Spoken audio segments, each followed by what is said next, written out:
Have you ever walked into a room and felt the weight of someone's presence without them saying a single word? A kind of stillness that commands more attention than any speech. A kind of calm that unsettles the restless. A kind of silence that feels less like absence and more like domination. This is the power Niccolo Machiavelli understood the art of not arguing. Because every time you argue, you are stepping into a battlefield you did not choose. You are fighting a war you did not declare, and in doing so, you surrender something far more valuable than the argument itself. You surrender your frame, your composure, your unseen advantage. Machiavelli saw that true influence doesn't announce itself. It doesn't plead to be understood. It moves in silence, pulling others into its gravity, while never exposing itself to their chaos. Today, we're going to explore why refusing to argue isn't weakness. It's strategic power. Power that protects you, positions you, and ultimately sets you apart. Stay with me, because understanding this could change not just how you handle conflict, but how you shape your presence in a world that's always shouting. Silence commands, ego reveal. Let's talk about why arguing is almost always a losing game, especially when it comes to real power. Niccolo Machiavelli, the master of strategy, understood something that many still fail to grasp. Today, influence is not about noise, it's about perception. In the subtle game of power, the man who argues is the man who exposes his weakness. Why? Because arguments appeal to reason, but people are ruled by ego, pride, and emotion. The very act of arguing reveals that you are emotionally invested, that you can be provoked, that you need to prove yourself, and to those who understand the quiet language of power, that need is the clearest sign of vulnerability. It's not the strength of your logic that matters, it's the weakness you reveal the moment you step into the arena of verbal combat. Machiavelli knew it. So did the great minds who followed him, from Sun Tzu to the strategic thinkers of our time. They all echo one unchanging rule: never argue. Influence from a distance. Control through subtle suggestion. Lead through perception, not confrontation. Because when you argue, you don't just fail to convince, you entrench the other side even deeper in their views. Every word you throw is not a weapon. It's a shovel, helping them dig deeper into the fortress of their pride.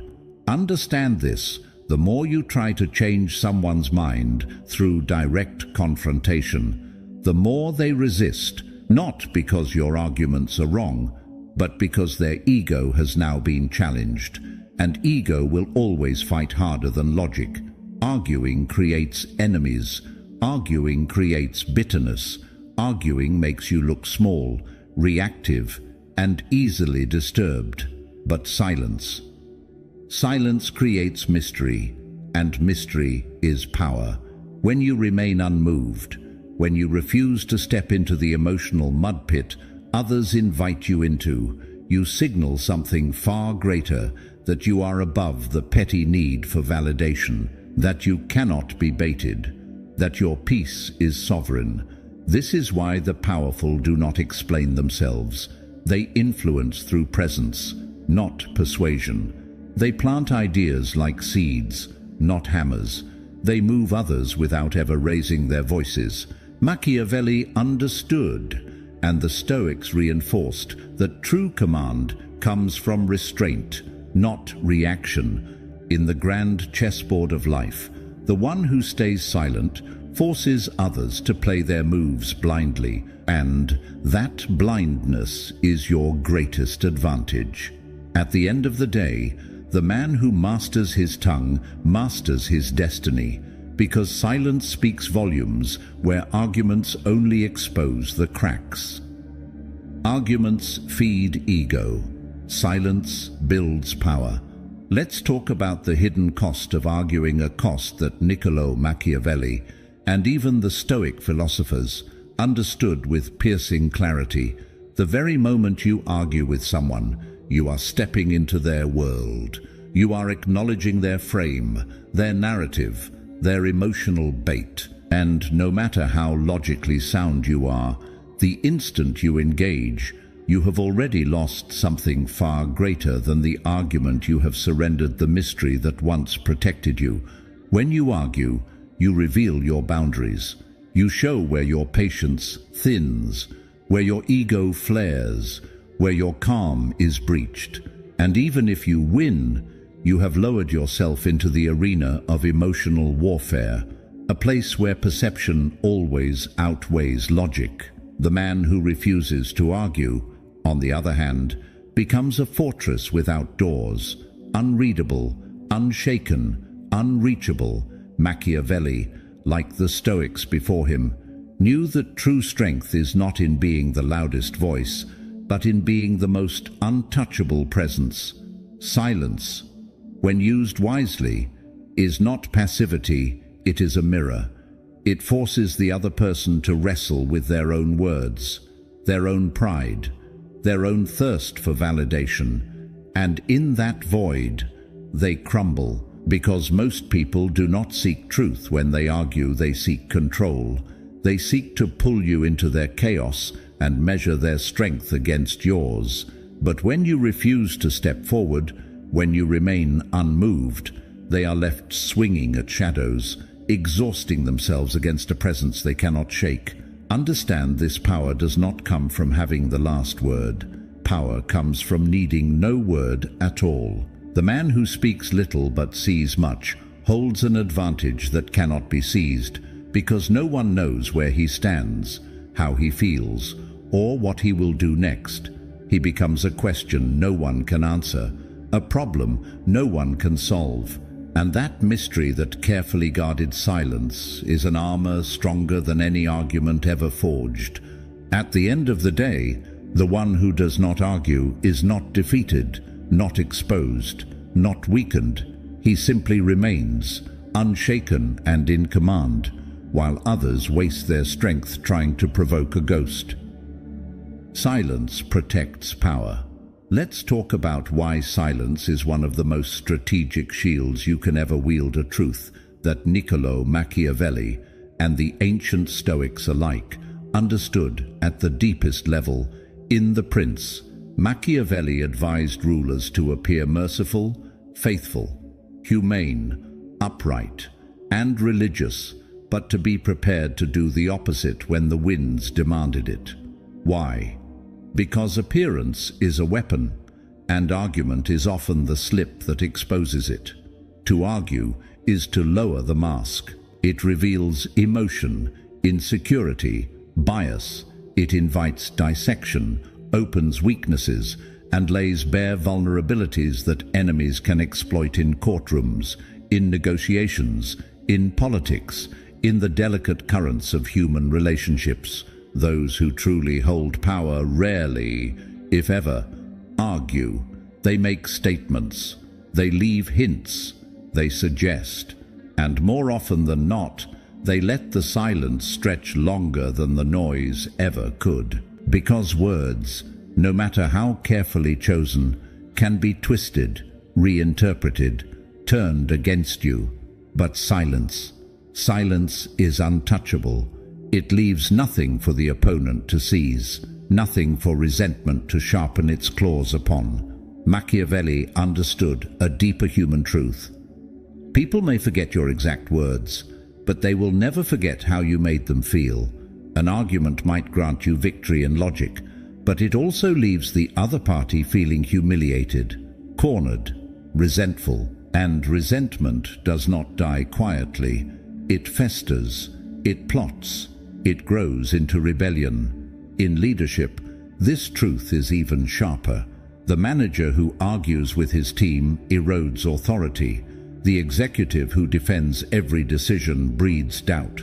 But the leader who listens more than he speaks, who moves without announcing, who acts without justifying, that leader becomes a pillar, stable, unshakable, trusted not because of words, but because of presence.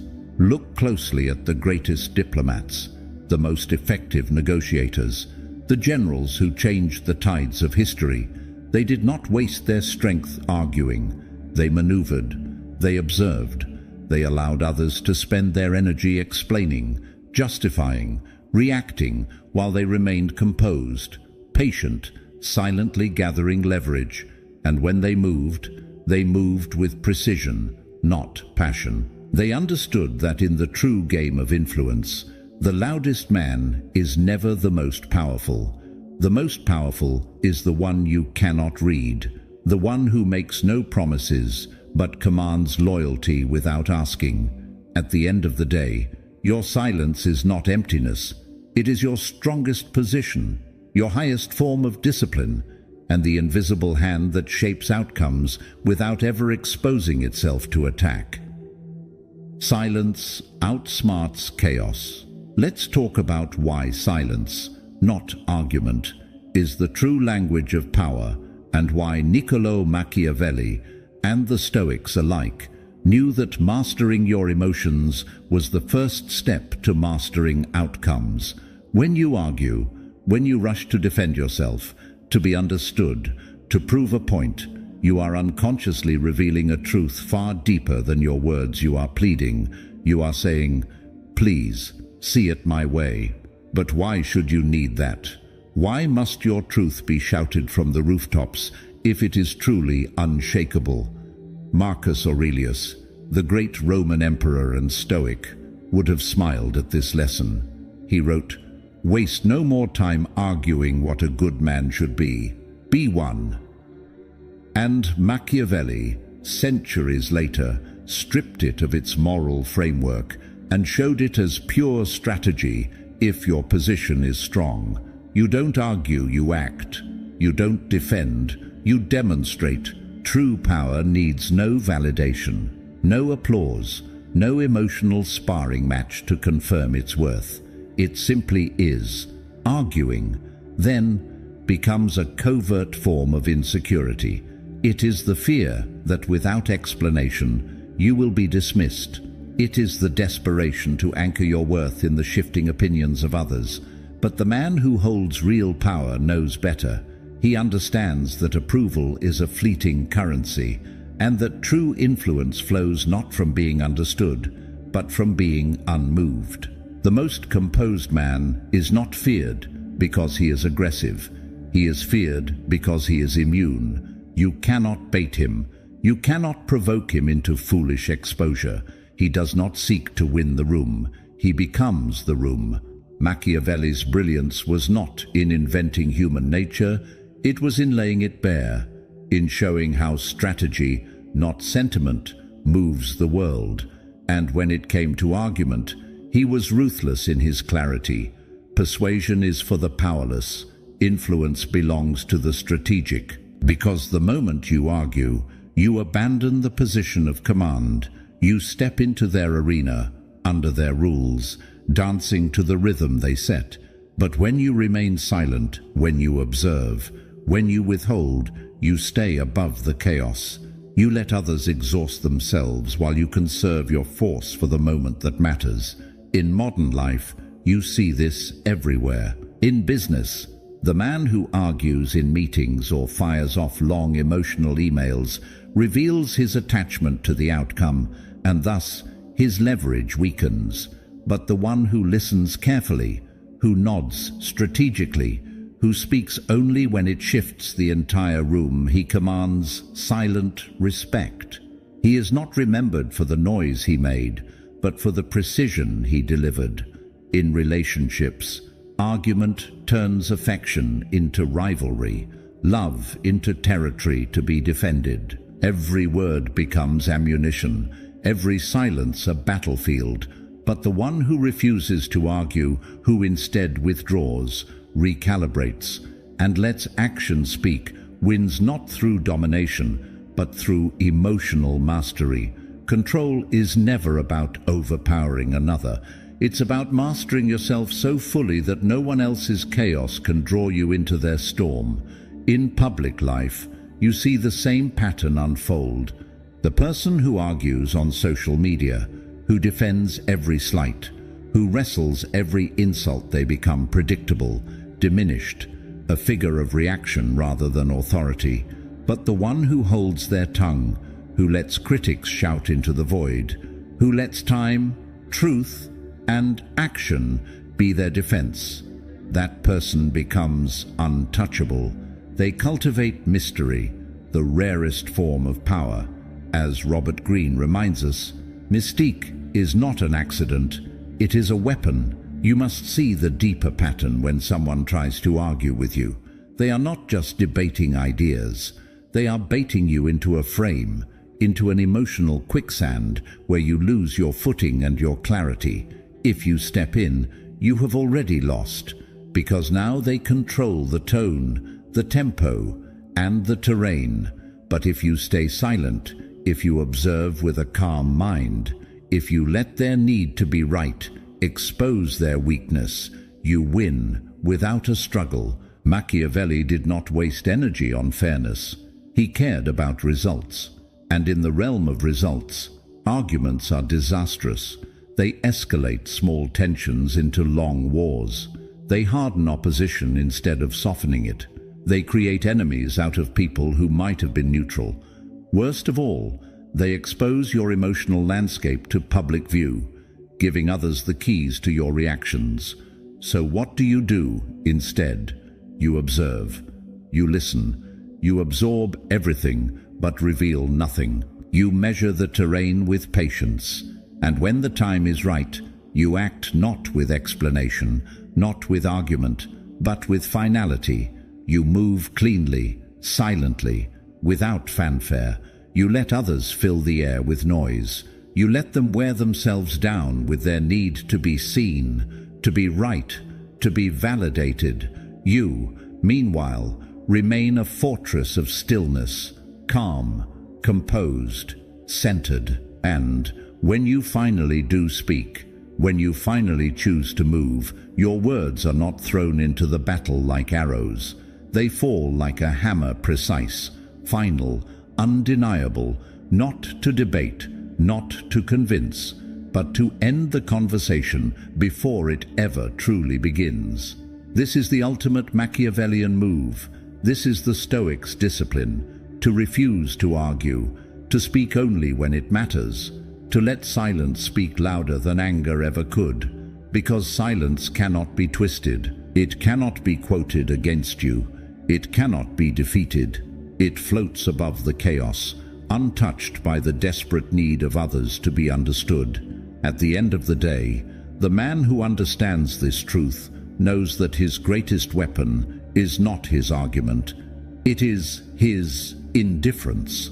And within that indifference lies an untouchable advantage that no force of words can ever overcome. Refusing to argue. Commands. Respect. Let's talk about the hidden strength behind refusing to argue, the kind of strength that Niccolò Machiavelli and the Stoics both understood, but few today have the discipline to wield. The true power of silence is not only in what it prevents, but in what it creates. It creates an open field, a vacuum where your words aren't diluted by desperation, where your presence alone grows heavier, more imposing, more commanding. In a world where noise is mistaken for relevance, silence becomes the rarest and clearest signal of power. Machiavelli, with his brutal honesty about human nature, recognized this perfectly. Silence isn't absence. It's tension, it's gravity. It pulls people in. Arguments, on the other hand, push people away. They scatter your energy, reveal your emotions, expose the very triggers that others can use against you. When you argue, you surrender the advantage. But when you stay composed, when you say little and move only when it matters, you turn silence into an invisible force that bends the room around you. Think about it. The colleague who expects you to react when challenged publicly if you argue back. You validate the spectacle. But if you stay calm, acknowledge only what matters, and redirect attention to outcomes rather than emotions, you dismantle the conflict before it ever truly forms. You don't defend yourself because you're not there to perform. You're there to produce. And in that rare composure, people lean in. They listen more closely.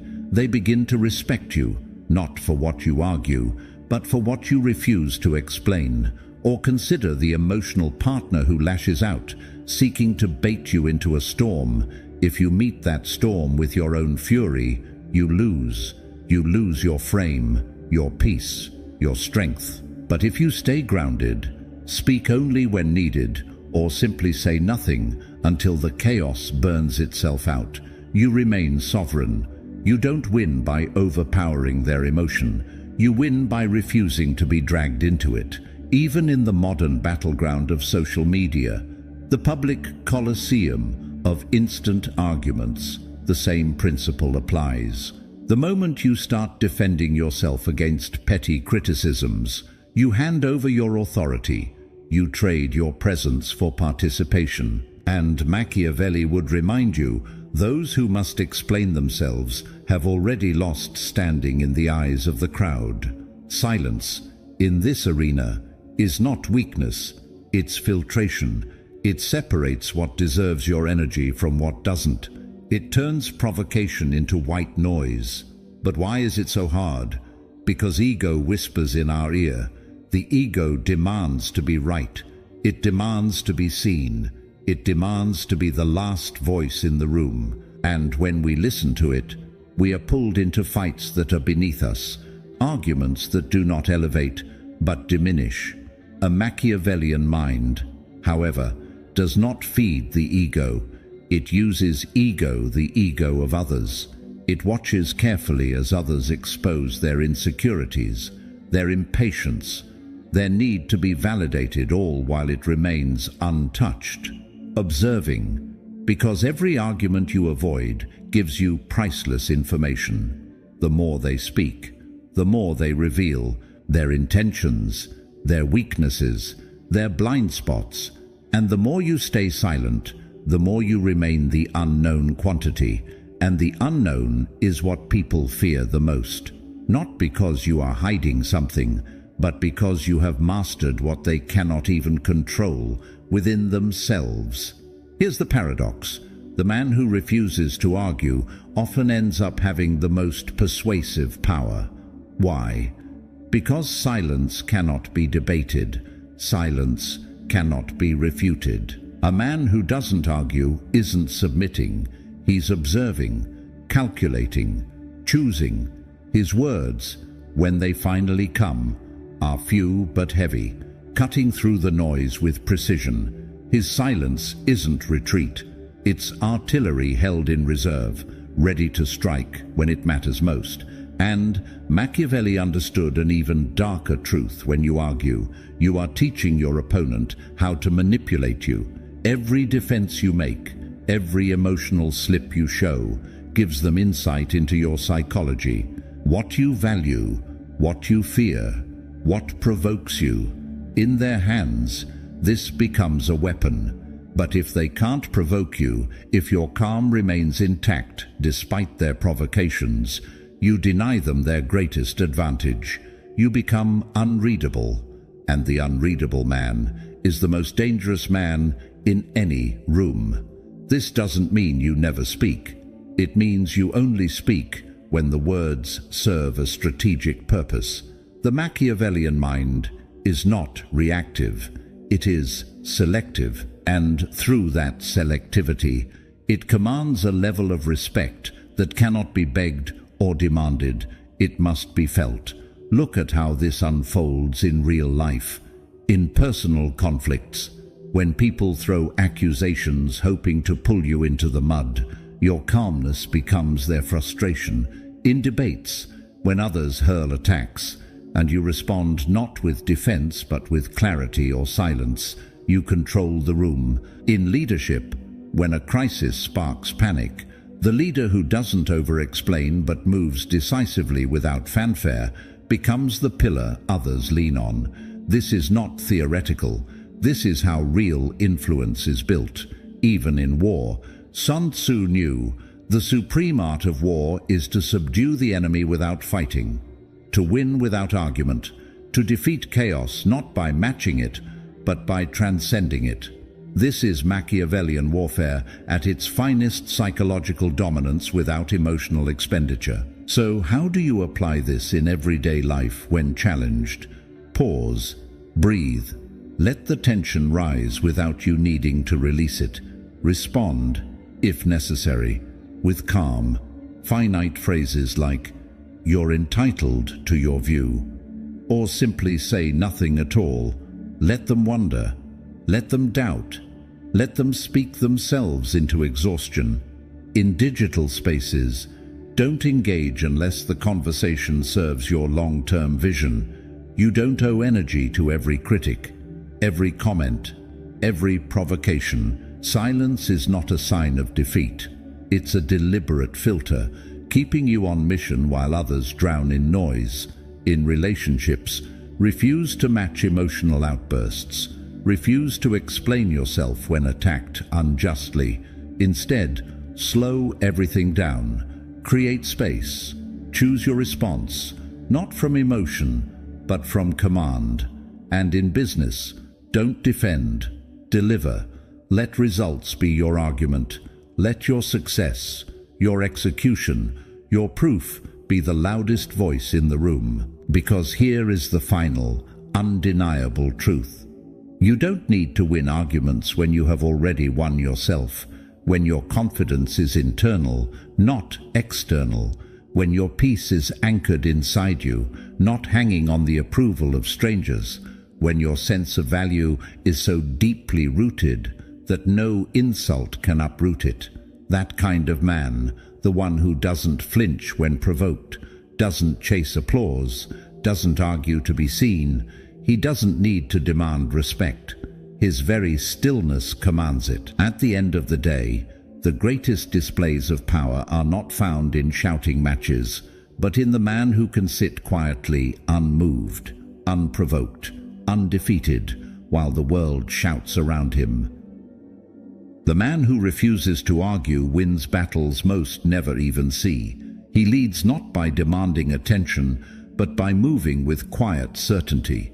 He influences not by chasing approval, but by embodying a calm so steady that others cannot help but follow. He doesn't fear being misunderstood because he understands something deeper, that disciplined silence speaks louder and strikes harder than 1,000 desperate words ever could. If this message resonated with you, remember to subscribe so you never miss the insights ahead. And in the comments, write "Stay silent," a quiet reminder of the power you carry within. Stay grounded, stay patient, stay untouchable. The next step of this journey will take us even deeper into mastering yourself in a world that demands your reaction. And trust me, it's worth it.